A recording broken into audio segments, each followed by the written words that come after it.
My name is Camille Devereaux. I'm 34, the youngest daughter of a family so polished you'd think they were carved out of ice. We had money, yes. Legacy, sure. But what we didn't have, what I never had, was a place at the table that wasn't granted with a sneer. I wasn't Bryony, the golden one. She was always the one with the right schools, the right dresses, the right lies. I was the misstep, the disappointment, the girl who left and stayed gone. Until last week. The invitation came in a thick, white envelope with gold embossing. My name written in a hand that didn't bother to hide the formality. No warmth. No apology. Bryony is getting married. At a remote luxury cabin estate outside Telluride. The kind of place you see in films, snow-dusted treetops, glass walls, and open hearth fireplaces roaring like they're trying to swallow secrets whole. I didn't need to Google the venue. I recognized it immediately. It was mine. A shell company owns it. Devereaux Wilderness Holdings, LLC. The paper trail is clean. The name Camille doesn't appear once. I bought it 2 years ago off-market, renovated in silence. Built it up with stone, steel, and a vengeance they'd never see coming. And now, somehow, they've chosen my cabin to celebrate Bryony's perfection. Fate doesn't send warnings, I muttered, folding the invite in half. It sends invitations. I could have burned it, could have deleted the email follow-up, but there was something in me, feral, sharp, unfinished, that said go. Not to make peace. To see it for myself. The ones who left me behind, dancing on land they don't even know belongs to the one they buried alive. The rental agreement was signed by Bryony Devereaux Mercer and processed by one of our front-facing realtors. No questions asked. Bryony had no idea she'd paid full price for a weekend she assumed was a family favor. No one asked who the owner was. They never ask. They assume. I booked a flight under an alias, landed in Denver, drove through the night, past snow-heavy pines, headlights cutting through fog like scalpels. My breath stayed shallow the entire ride up the mountains. Not from altitude, from memory. 10 years since I last stood in front of them. 12 since Bryony told a room full of donors I was working on myself somewhere in the desert. She meant I was broke, scraping floors for rent, hustling through hotel kitchens to study real estate law by night. They never asked what happened next. I built, quietly, relentlessly. Now I had a property chain spanning 4 states, 3 shell companies, and enough insulation between my name and my assets to make a senator blush. And still, they saw me as nothing more than the other one. The cabin emerged from the trees like a glass-toothed cathedral. 2 stories of stone and firelight. Staff already bustling. Snow kicked up in plumes beneath valet tires. I parked a mile down the ridge. Walked in silence. Boots sinking into the half-melted ice. Inside it had already begun. Guests in black, wool coats and silk scarves sipped mulled wine from cut crystal glasses. Jazz murmured from hidden speakers. Everything gleamed. I saw my mother first.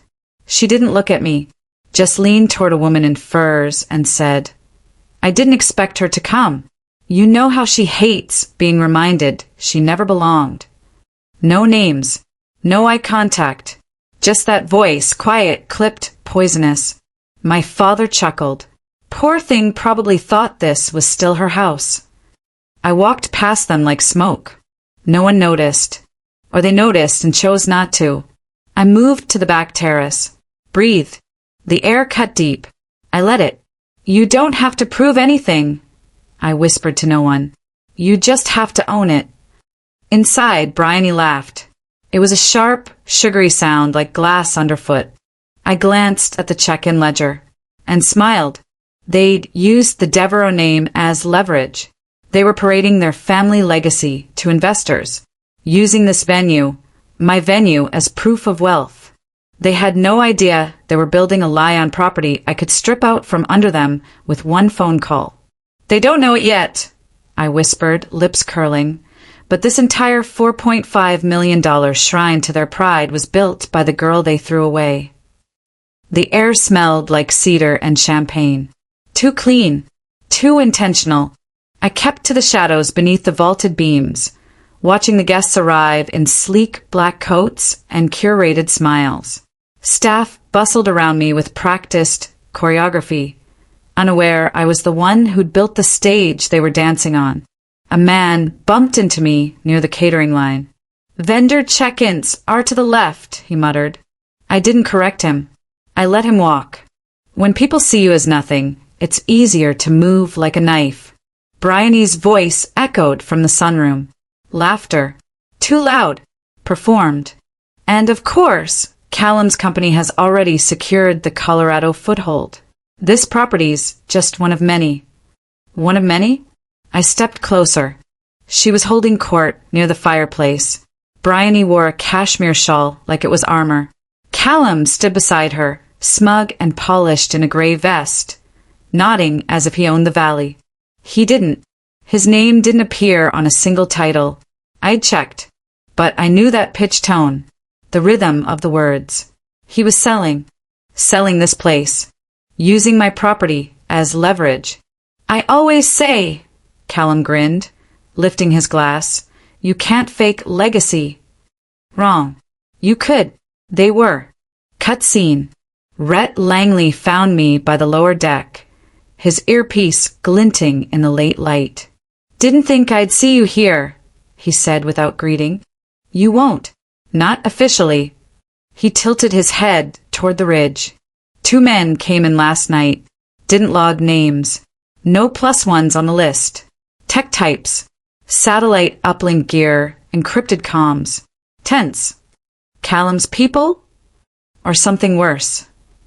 I felt it then, the first real snap of danger. Not just ego. Not just betrayal. Something deeper. I scanned the yard. A drone hummed overhead. Camera locked on Bryony.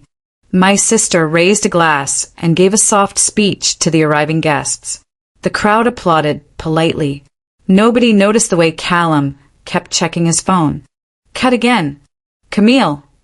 The voice stopped me cold. My father. Gray suit. Watch shining. Same face that hadn't changed since the last time he told me I was wasting my potential by walking away. "We weren't sure you'd come." "I'm not here for you." He stepped closer. "Smile tight. This weekend is important. Don't do anything reckless." "What makes you think I would?" "Because you always want to prove something. That chip on your shoulders cost you enough already." I could have replied. Could have said, "You don't get to warn me about recklessness while your daughter's fiancé is laundering fake assets through a cabin he doesn't own." But I didn't. I just stared at him. Long enough for him to feel it. "You taught me everything I needed to know," I said. "Especially how to lie with a straight face." His eyes narrowed. He walked off. The sky darkened. Lights strung across the balcony began to glow. Inside, Bryony circled investors like a shark. I caught her repeating phrases I'd seen on Callum's fake portfolio deck. The phrasing was too specific. Multi-venue valuation. 5-state asset package. She had no idea. She believed it. Twist, so did the guests. A slow panic started in my chest. Not fear. Calculating pressure. If they closed a deal here, used my asset as proof, I'd be implicated. My clean record would fracture. I stepped outside and called Naomi. She picked up on the second ring. "Tell me what you know." Callum Mercer isn't Callum Mercer. Real name's Reed Callahan. Last 2 ventures were shut-down shells. He's running a bluff, massive one. Here, this weekend. He's pitching as we speak. He's holding this cabin up as family inheritance. There's footage already circulating. How close are you to publishing? Give me the deed, a timestamp, one legal link between your holding company and the asset. I'll pull the trigger. I looked up at the estate. Steel, stone, my signature embedded in every joint. They were using my foundation to build a con. I'd burn it to the ground before I let them steal it. Inside, Callum was laughing. A slow, careful laugh. He leaned toward one guest and said, "By this time next month, we'll have tripled value. Just wait until you see the pitch deck Monday morning." I stepped back. Rhett met me near the guest hall. "Do it," I said. "Start the legal lock." He raised an eyebrow. "You sure?" Timestamp the escrow record. Freeze any outgoing verification. And prep the screens. All of them. All of them. I walked into the foyer. Guests sipped champagne, unaware they were standing on a landmine. If they're going to lie with my name, they'll learn what it feels like when I speak the truth. Darkness fell fast in the Rockies. The sky burned orange, then bled into black. The fire pit roared behind the main house. Long shadows cut across the stone terrace. Guests circled with drinks, laughing, their silhouettes flickering like ghosts. I stayed back, half in shadow, coat zipped to the chin. Bryony stood center stage in a silk wrap, red wine in hand, radiating self-importance like it was perfume. "You know," she announced with a glassy smile, "this cabin means the world to us. It's where we plan to start our new legacy." New legacy. A phrase stolen from Callum's fake pitch deck. My jaw clenched. The flames cracked louder. Someone handed her a second glass. I moved closer. They didn't see me. I'd perfected that part, being invisible in a room full of people I used to know. Callum touched Bryony's back. Quick. Possessive. His voice low but sharp. "Let's keep the family details on message." Bryony rolled her eyes. "Relax. They're eating it up." Behind them, I spotted Naomi. She was leaning against a cedar post, recording everything. Just a phone, no flash. Standard journalist patience. Our eyes met once. Then a cutscene. A gust of wind shoved ash into the air.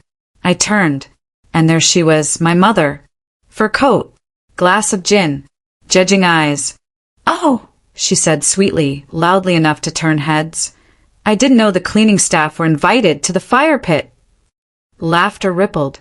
Bryony glanced over and smiled. Not at me. Past me. Through me. I stepped forward. Just one pace. "Don't worry," I said, tone level. "I'm not here to clean up your mess. Yet." Her smile faltered. Just for a second. But I saw it. Cut again. Inside the cabin, I moved through the corridor past the main bar. The music got softer. Farther away. I reached the staircase that led to the mezzanine. Locked it behind me. Upstairs, I opened my laptop. A burner Mac with no trace to my real ID. Rhett's encrypted drive was already plugged in. Screens lit up. Escrow deed, timestamped. Title, transfer documents from the Telluride County office. SEC warning on Callum's last venture under his real name, Reed Callahan. I opened the secure client. Drafted the final push to Naomi. Attached the documents. Sat back. Breathe. A knock at the glass behind me. I froze. Turned. It was Rhett. He stepped in, checked behind him, shut the door. "They're mobilizing," he said. "2 investors flew in today. Private jet out of Palo Alto." I overheard Callum promising full ROI in 6 months. Impossible. Not to them. They think this place is just the start. What about the surveillance footage? Locked and synced. If we hit publish, we hit hard. I leaned forward, clicking through the timestamps again. Everything was legal. Tight. Perfect. "They're using the fire pit to pitch now," he added. One of them asked if Callum's family had perpetual control over the land title. I almost laughed. You can't fake ownership, but if you make the room believe, you can fake everything else. There was a phrase I remembered. Something I once heard while cleaning cabins during my first job in Montana. Confidence is louder than truth. Callum knew it. Bryony had learned it. But I had proof. Downstairs, laughter spiked again.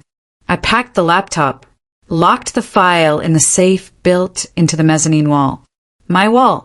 I stepped into the corridor, the air thicker now. Something sour under the cedar. Someone had passed by recently. Cigarette smoke. I followed it. Cut to the side door ajar. Outside, near the woods, I caught Callum whispering fast to one of the unnamed tech guys Rhett mentioned. They were arguing. Low, but frantic. Words cut through. She's not supposed to be here. We said no paper trails. If this leaks, it's over. I stepped back into the shadows. Didn't move. Didn't breathe. The tech guy handed Callum a drive. And then, just like that, they vanished into the trees. I exhaled slowly, counted to 5, then turned. Bryony was standing on the stairs, watching me. I didn't know you still cared enough to eavesdrop, she said. I didn't blink. I don't. I came for the fire. She crossed her arms. Is this your version of acting out again? You never could stand seeing me happy. You think this is happiness? I asked. You're building a house of glass and lighting a match. She stepped closer. You're still jealous. Still bitter. No, I said. I'm just early to the funeral. Her face hardened. You're not ruining this. I won't let you. You won't see it coming. I walked away. Back inside, I sat at the bar. Ordered a bourbon. Neat. Naomi appeared beside me. You ready? She asked. I nodded. She showed me her phone. The headline already drafted. Assets loaded. Time-stamped. All I need is the green light, she said. I drained the glass. You'll want to remember those words, I said. Tomorrow, you'll wish you hadn't said them. Morning came sharp and white. Snow dusted the treeline like ash. The cabin breathed. Heat through stone. Glass catching light. The low hum of generators waking the place up. I watched it all from the upper balcony. Coffee untouched. Pulse steady. Calm is a decision. Panic is optional. Below, florals arrived. White peonies. Winter pine. A designer's idea of purity. The kind that hides stains. Cut. Rhett's voice in my ear, barely a whisper. Security sweep complete. 2 anomalies still on site. Same guys from last night. Eyes on them, I said. No confrontation. Copy.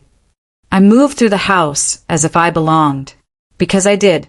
The mirrors reflected a woman who had already crossed the point of no return. I straightened my coat.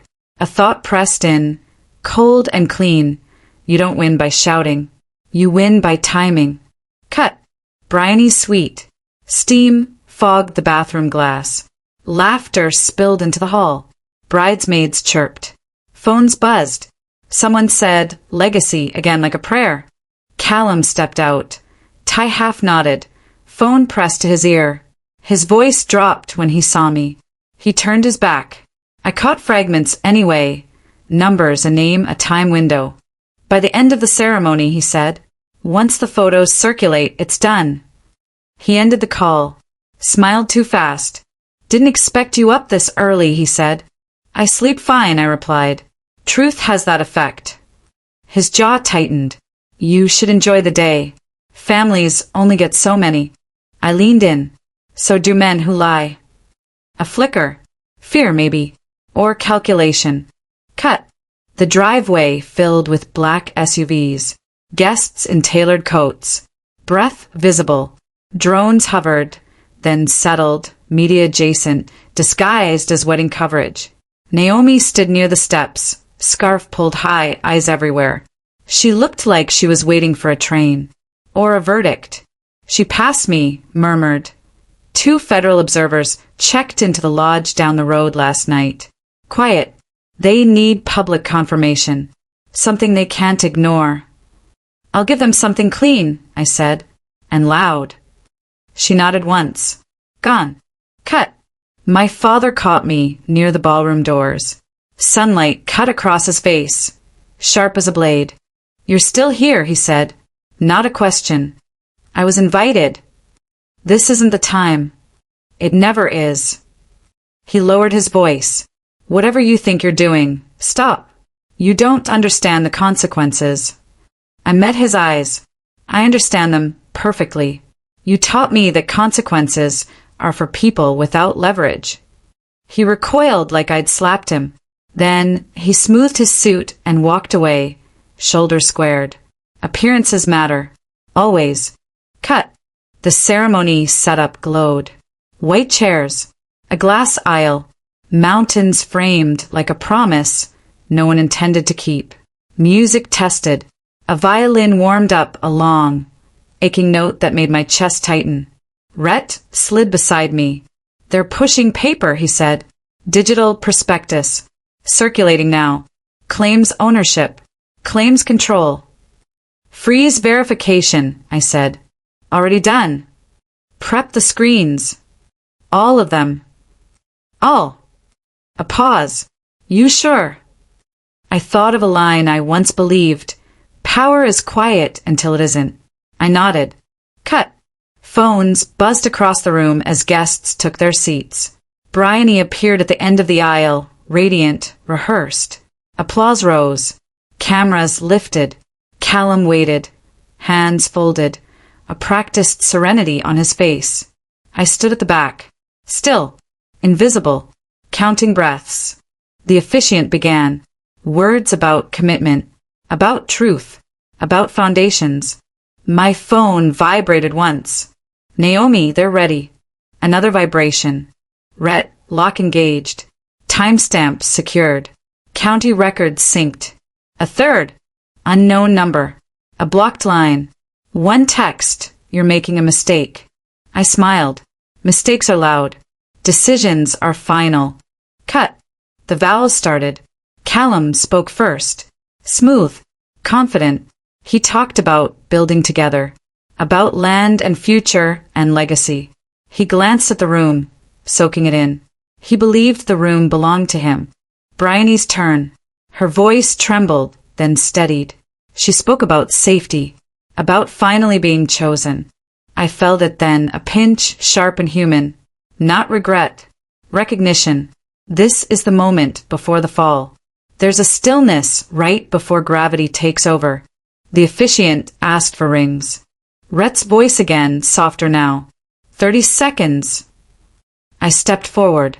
One step, then another. The violin faltered. A few heads turned. My mother's eyes found mine. Narrowed. Warned. I didn't stop. A thought surfaced, old and true. When the truth shows up late, it doesn't apologize. It takes the mic. I reached the aisle as Callum slid the ring onto Bryony's finger. Applause swelled. Cameras flashed. I raised my hand. Before we continue, I said, voice carrying, there's a clarification the room deserves. The officiant froze. Callum's smile cracked. Behind them, the screens flickered. Once. Twice. The vows were about to end, and so was the lie. The moment shattered, like crystal. The first screen lit up. Then the second. A slow ripple, one by one across the ballroom's glass walls. Each monitor locked to the same image. Title deed. Owner. Devereaux Wilderness Holdings, LLC. Legal signatory, Camille Devereaux. A sound moved through the room. Gasps, murmurs, shifting chairs. The kind of collective realization that silences music mid-note. I didn't flinch. I watched. Truth never kicks the door in, I said aloud. It walks in wearing heels and a deadline. Bryony turned, veil fluttering, face pale. Callum's mouth opened, but no words came. Not yet. The officiant stepped back instinctively, eyes bouncing between the couple and the glowing screens. No one knew where to look. Then, Naomi's voice crackled over the AV system. A soft, steady announcement. Public record confirms this property is not owned by the groom, nor any member of the Mercer family. As of 10:42 a.m. today, legal control remains solely with Camille Devereaux. Silence snapped. Then, liar! Bryony screamed. It cracked the ceremony like a whip. She spun toward Callum. You said you inherited this place. You told me your grandfather left it to you. He stepped back. Bryony, I can explain. No. Her voice spiraled. Cameras swung. Phones rose. Guests filmed. Everyone needed proof they'd witnessed the collapse. Cut. 2 men at the back of the room moved. Quiet suits. Earpieces. DHS or maybe SEC.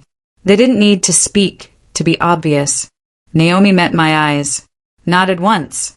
Distribution is live, she whispered. Full leak. Wire fraud. Fabricated deeds. Shell company analysis. 3 whistleblowers already confirmed. Cut. Callum tried to move toward me. Hands raised. Voice soft. Camille, whatever this is, we can fix it. You can't fix truth, I said. He froze. You stole a legacy you didn't earn, I added, and tried to sell it to people who believed in smoke and mirrors. But you forgot. Some mirrors reflect fire. He blinked once, twice, then bolted. Cut scene. He ran down the aisle. 2 agents followed. Quick. No yelling. Just tactical precision. Guests parted like water. Bryony screamed something I couldn't make out. Someone knocked over a flower stand. The violinist dropped his instrument. Outside, snow fell harder, like a curtain. I followed. Callum made it to the ridge before they caught him. 1 agent grabbed his coat. The other yanked his wrist behind his back. Zip ties. Quiet. Professional. He hit the snow on 1 knee, breathing hard. I stood a few feet away. You said I was the family mistake, I said, voice low. But I was the investment. I just took longer to mature. His eyes burned. This isn't over. Oh, it is. You just didn't read the fine print. They hauled him up. Cut. Back inside, the guests were scattering, whispering, avoiding eye contact. Champagne untouched. Phones buzzing with the same headline. Groom arrested mid-ceremony in $4.5 million property fraud. My mother sat stone-faced in the front row. Bryony sobbed silently beside her, mascara bleeding. I approached. They didn't look up. You used to say I wasn't worth the linen napkins, I said, but I built the house you just disgraced. No reply. My father finally spoke, his voice dry. You could have handled this differently. I nodded. Sure, but then you'd still think you were untouchable. He didn't answer, just looked at the screens still glowing around us, my name repeated like a verdict. You think revenge heals anything? He asked. No, I said, but it resets the ledger. Cut. Outside, Callum was loaded into the black SUV. Flashing lights now. Reporters down the hill. The news had broken. Too big to bury. Naomi reached me on the terrace. You ready to go? I looked back once. The ceremony was over, but the reckoning had just begun. The snow stopped by morning. That was the first thing I noticed, the way the world refused to dramatize what had happened. Mountains stood the same. Pines held their breath. The cabin, emptied of people, exhaled warmth through stone and glass like nothing had shattered inside it. Silence has weight. It presses on your ears until you hear yourself. Cut. The investigation moved fast. Faster than gossip. Slower than fear.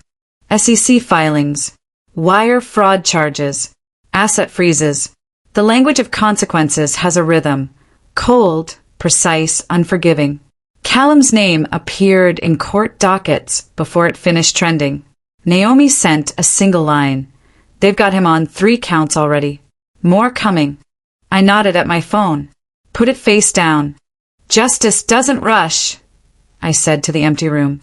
It waits until you're done lying. Cut. My parents left without saying goodbye. My mother's perfume lingered in the hall for hours. Expensive, floral, clinging to the lie that things could go back to the way they were. They couldn't. Time only moves in one direction when the truth is involved. Bryony tried to call me. Once. Then again. A voicemail, shaky and thin. I didn't know, she said. You have to believe me. I deleted it. Belief is a currency. I'd spent mine elsewhere. Cut. The cabin became quiet in a way that felt earned. Rhett returned the keys to the safe. Naomi sent the final link to the published exposé. Clean, sourced, airtight. Investors pulled back. The fake portfolios collapsed under daylight. I walked the property alone. Deck. Stone path.